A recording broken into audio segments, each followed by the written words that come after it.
उस संदर्भ में मैंने आप सबसे चर्चा की थी, मंत्र जपो, मंत्र आराधो, मंत्र साधो और मंत्र ध्याओ। जपना, आराधना, साधना और ध्याना, ये मंत्र साधक के जीवन के साथ जुड़ी 4 स्थितियां हैं।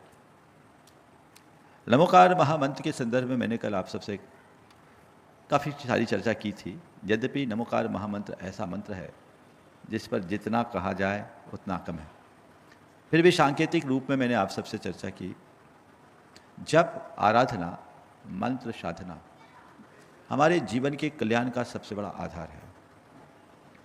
कुछ लोग मंत्र को जपते हैं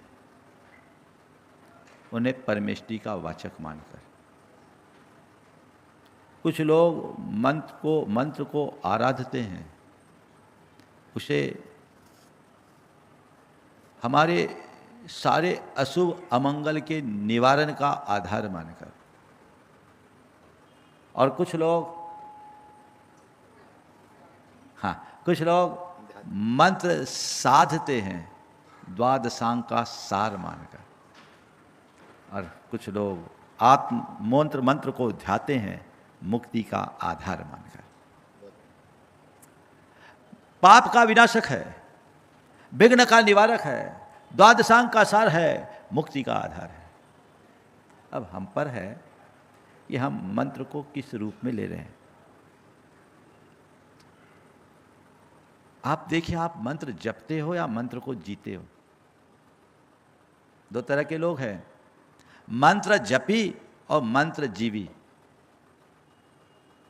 समझ गए? मंत्र जीवी जो मंत्र से ही जिए, हर काम में मंत्र, हर काम में मंत्र। दुनिया में ऐसे ही लोग हैं जो मंत्रों पर इतना विश्वास करते हैं कि छोटा मोटा जो भी काम आ जाए मंत्र से कर लो। महाराज कोई मंत्र दे दो, कोई मंत्र दे दो, कोई मंत्र दे दो। ध्यान रखो, जो काम अपने हाथ पैर से हो सकते हैं उसे मंत्र से करने की कोई जरूरत नहीं है। मंत्र का प्रयोग तो उसके लिए करो जो अपने हाथों से करना असंभव है।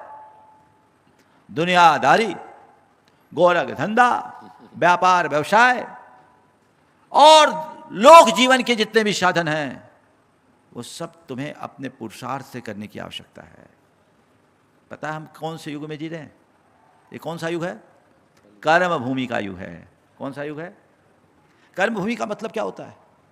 कर्म भूमि का मतलब यही होता है ओम। कर्म भूमि का मतलब होता है कि भैया कर्म करो, जो कुछ करना है कर्म करके करो, पसीना बहा के अर्जित करो, बैठे बैठे कुछ मत करो। समझे?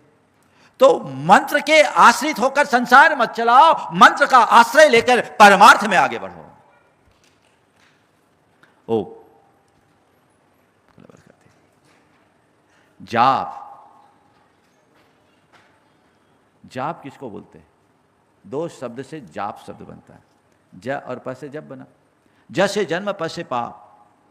जो जन्म और पाप का विनाश करे उसका नाम जाप है। तो मंत्र का आराधन किसके लिए? मुकदमा जीत जाऊं इसके लिए, दुकान चल जाए इसके लिए, बच्चे हो जाए इसके लिए, ब्याह हो जाए इसके लिए, मकान मिल जाए इसके लिए, दुकान चल जाए इसके लिए।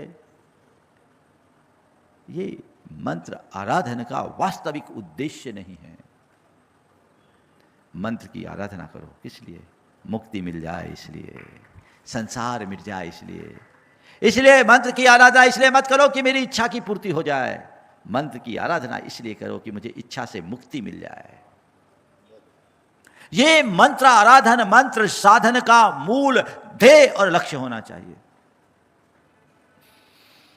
आप लोग किसान को देखते, किसान बीज बोता है, किस लिए बोता है? किसान बीज किस लिए बोता है? बोलो। फसल के लिए ना। किसान बीज केवल इसलिए बोता है कि फसल आए, अच्छी फसल आए, इसलिए तो नहीं कि खूब घास फूस आए।